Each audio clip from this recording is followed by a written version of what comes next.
Hey, it's Aaron with Square Thunder. Welcome to the very first episode of Fast Logo Friday.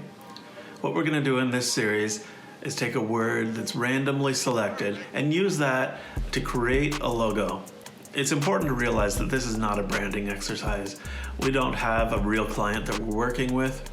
There's no creative brief. We don't have a target audience that we're trying to reach. We have no idea of the value proposition or what we're trying to sell. So those are all things that would be really important to consider in a branding exercise. And this is not that. All we're doing is taking a random word and using that as a jumping off point to see what kind of a logo we can design. This is strictly a logo design exercise or a visual identity design.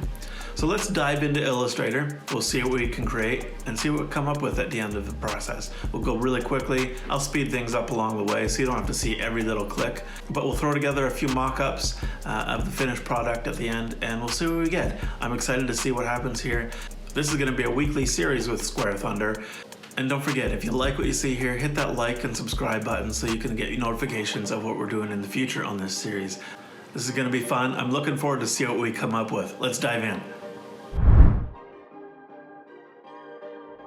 So today's random word is CREDENDA, things to be believed. To start off, I think what I'm going to do is turn this into some kind of a clothing label. So we'll see what we can come up with.